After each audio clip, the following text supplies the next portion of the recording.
მოგესალმებით, ქალბატონებო და ბატონებო, მივესალმები პარტიის დამფუძნებელსა და საბატიო თავმჯდომარეს, ბატონ მიძინავენიშვილს, მივესალმები პარტიის პოლიტიკური საბჭოს წევრებს, ყრილობის დელეგატებს, მივესალმები ყველა სვეტსალყურ სანდოვნებს, ხევანდელ ყრილობას, განსაკუთრებით ჩვენი პარტიის 10,000-ობით წევრს და 100,000-ობით მხარდამჭერს.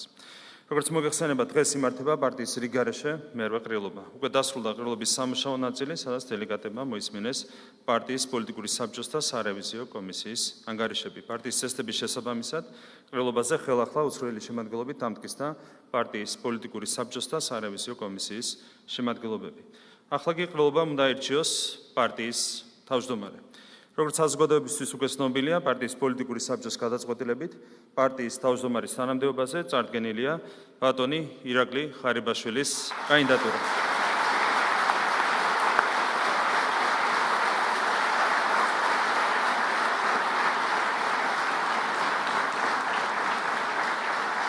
წესდების შესაბამისად გთხოვთ თქვენ ჯივყაროთ ბატონი ირაკლის კანდიდატურას. ვინ არის მომხრე? ხომ არავინ არის წინააღმდეგი, თავი ხომ არავინ შეიკავა. დიდი მადლობა, ერთხმად დამტკიცებულია თავმჯდომარის პოსტზე ბატონი ირაკლი ხარიბაშვილის კანდიდატურა. ულოცავ ბატონ ირაკლისს მადლობას გადავხდი სამწლიანი მოღვაწეობისთვის პრემიერ-მინისტრის თანამდებობაზე, რომელმაც ჩვენს ქვეყანას უდიდესი წარმატებები მოუტანა. გთხოვთ ბატონ ირაკლი.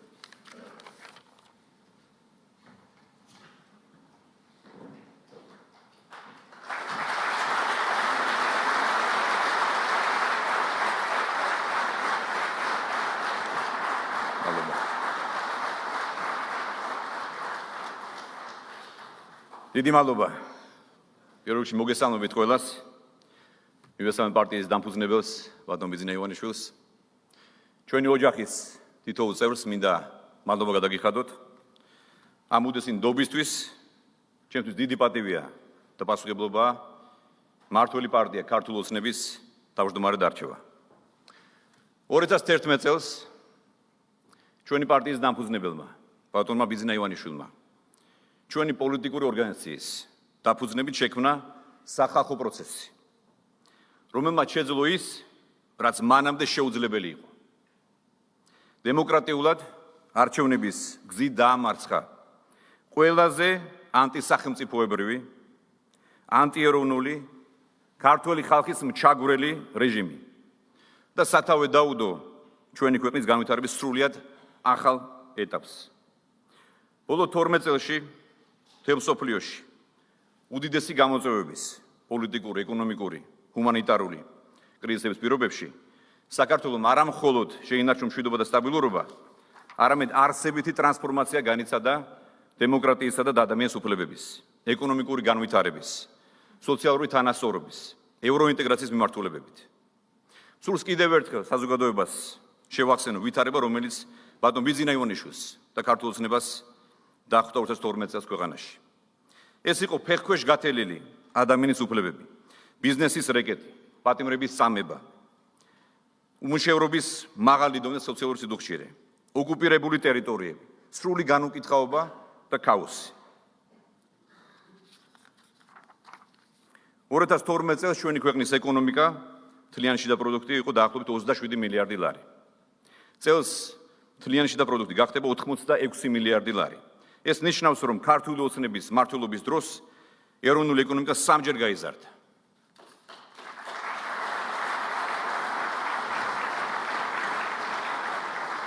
ისტორიულ მინიმუმზე არის უმუშევრობის და სიღარიბის დონე.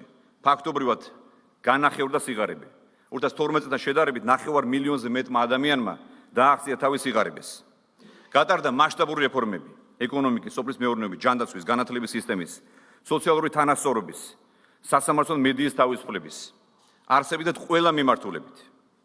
განხორციელდა ეროვნული, რეგიონული და საერთაშორისო მნიშვნელობის მასშტაბური პროექტები.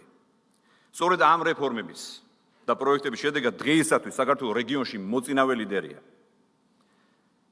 მე მინდა ასევე შევახსენო საზოგადოებას, რომ როდესაც ბატონი ბიძინა ივანიშვილი მოვიდა ხელისუფლებაში, მაშინ საქართველოს არავითარი ხელშესახები შედეგი არ ჰქონდა ევროინტეგრაციის გზაზე.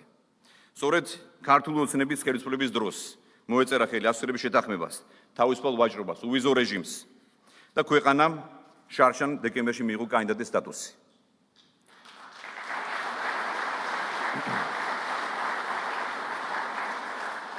ჩვენი ქვეყნის შთამბეჭ და პროგრესზე მეტყველებს ყველაზე ობიექტური კრიტერიუმები. ავტორიტეტული საერთაშორისო ორგანიზაციების კვლევები, ჩვენი ქვეყანა მრავალი მიმართულებით ლიდერობს, რეგიონის, აღმოსავლეთ პარტნიორობის ქვეყნების და ხშირად მსოფლიო მასშტაბით. არაერთი მაჩვენებლით უსწრებს ევროკავშირს და ნატოს წევრ ქვეყნებს. 2012 წელს დიქტატორული, უნდა ითქვას პირდაპირ, ჩაგვრელი რეჟიმიდან ქვეყანამ განიცადა საოცარი ტრანსფორმაცია და დემოკრატიზაციის 10 წლიანი პროგრესით საქართველოს მსოფლიოს თითქმის 180 ქვეყანაში საუკეთესო ათეულშია. დღეს ჩვენი ქვეყანა ლიდერია კანონის უნაესობისა და კორუფციის თავისუფლების, ეკონომიკური თავისუფლების, სასამართლოს დამოუკიდებლობის, პასუხისმგებლიანი და ეფექტიანი მთავრობის, ბიუჯეტის გამჭვირვალობის, ფინანსებზე ხელმისაწვდომობის, ბაზარზე წვდომის, ინოვაციების მიმართულებით. და ერთ-ერთი უმთავრესი მონაპოვარი, რომელიც მოიტანა ბიძინა ივანიშვილმა და ქართულ ოცნებამ, ეს არის უწყვეტი მშვიდობა და სტაბილურობა.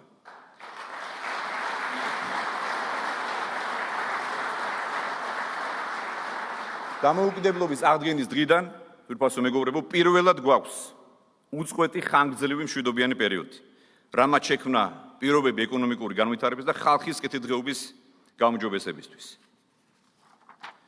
რა თქმა უნდა, ამ უდიდესი მიღწევებით უპირველეს ყოვლისა, მადლობა ეკუთვნის ჩვენი პარტიის დამფუძნებელს, ბატონ ბიძინა ივანიშვილს.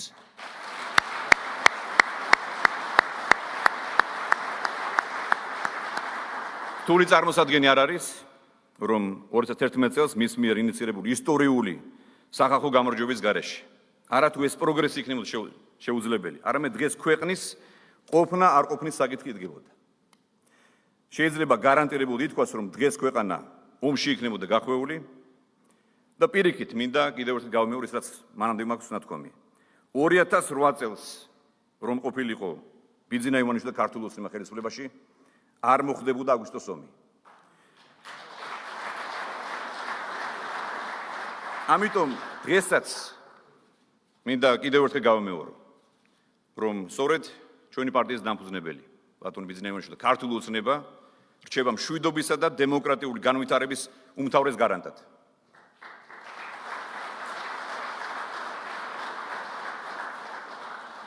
მინდა ვისაგებ შემთხვევით და ჩემი პირადი მადლიერება გამოხატო ჩვენი პარტიის დამფუძნებლისადმი, იმის გამო, რომ მომცა შესაძლებლობა ამ უმნიშვნელოვანეს პროცესების მონაწილე ყოფილიყავი. ორჯერ პრემიერ-მინისტრის, ასევე შინაგან საქმეთა და თავდაცვის სამინისტროს ხელმძღვანელის რანგში.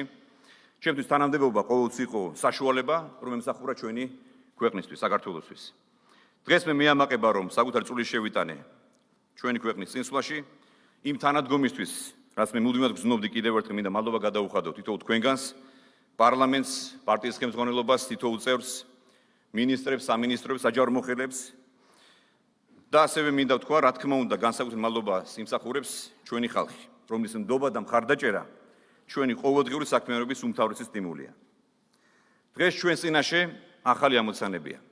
შემოდგომაზე არჩევნებში ჩვენ დამაჯერებელი გამარჯვება უნდა მოვიპოვოთ, რათა გავაგრძელოთ ჩვენი ქვეყნის სწორი განვითარება. სულ სამ გზაზე წარმატებულ უსურვო და ძმური თანადგომა აღუთქვა პრემიერ-მინისტრობის კანდიდატს ირაკლი გობახიძეს.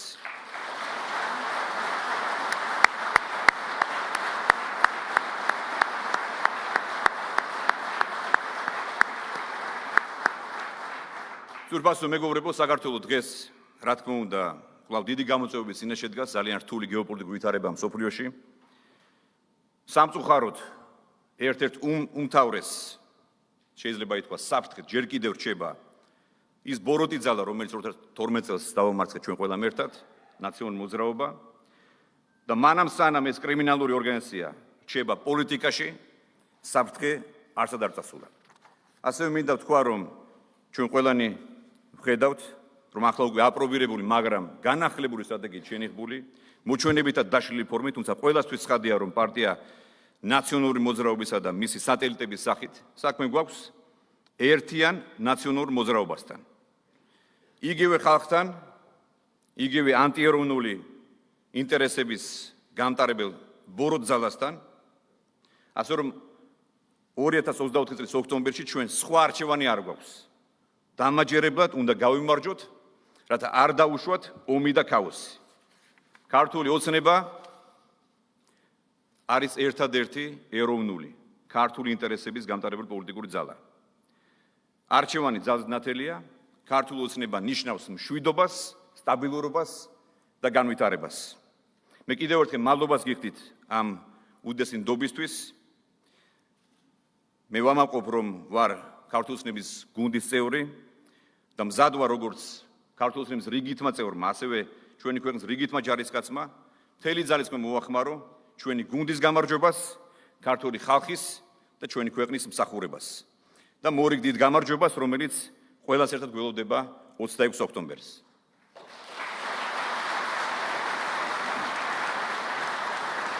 მადლობა. დიდი მადლობა.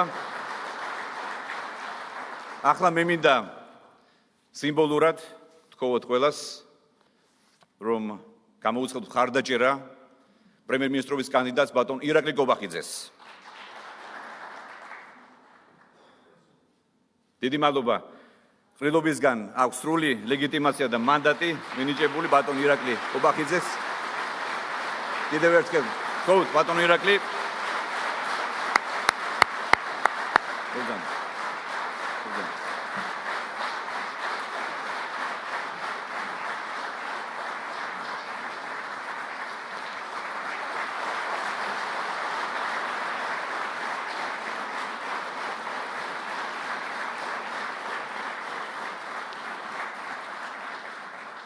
მადლობა, ქალბატონებო და ბატონებო.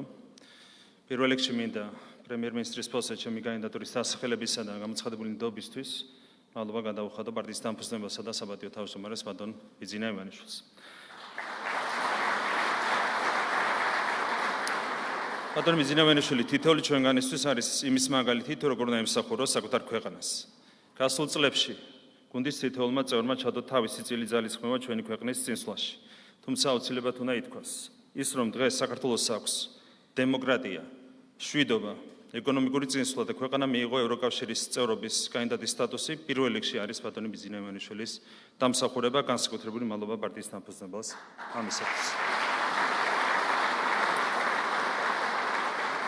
გამოცხადებული ნდობისათვის ასევე მადლობა მინდა გადაუხადო ბატონ ირაკლი ღარიბაშვილს, ასევე მას მინდა განსაკუთრებული მადლობა გადაუხადო სამწლიანი უაღრესად წარმატებული მოღვაწეობისთვის პრემიერ-მინისტრის თანამდებობაზე, რამაც ჩვენს ქვეყანას უპრეცედენტო წარმატება მოუტანა.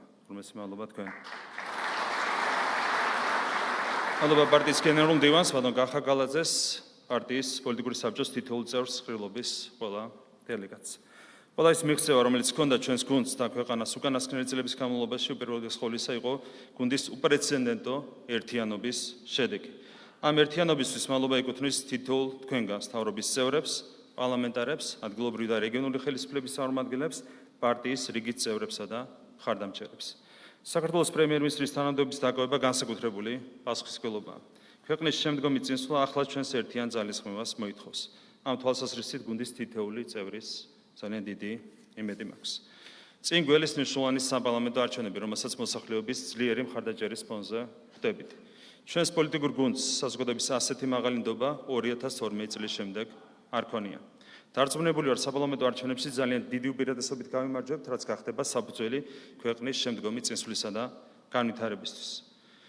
რამდენჯერმე თქვი და ახლაც გავიმეორებ, ქართული ოცნება პრაქტიკული თვალსაზრისით ორი მთავარი მისიით შეიძლება იყოს გამოხატული. პირველი ეს არის ფიზიკურად და სულიერად გამთლიანებული საქართველო. ეს არის საქართველო აფხაზეთთან და სამაჩაბლოთი, აფხაზებთან და ოსებთან ერთად. და ეს არის საქართველო, სადაც ქართველებს შორის სიკეთე ძლევს ბოროტებას და სიყვარული ძლევს სიძულვილს.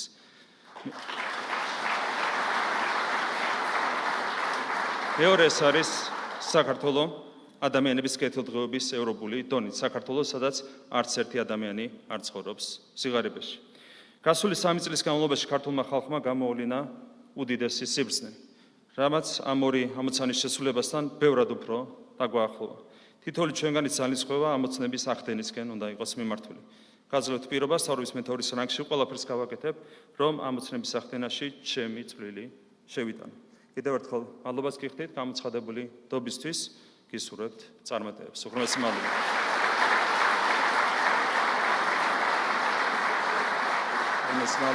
ამით პარტიის ყრილობას დაახლოებით ვაცხადებ. უღრმესი მადლობა.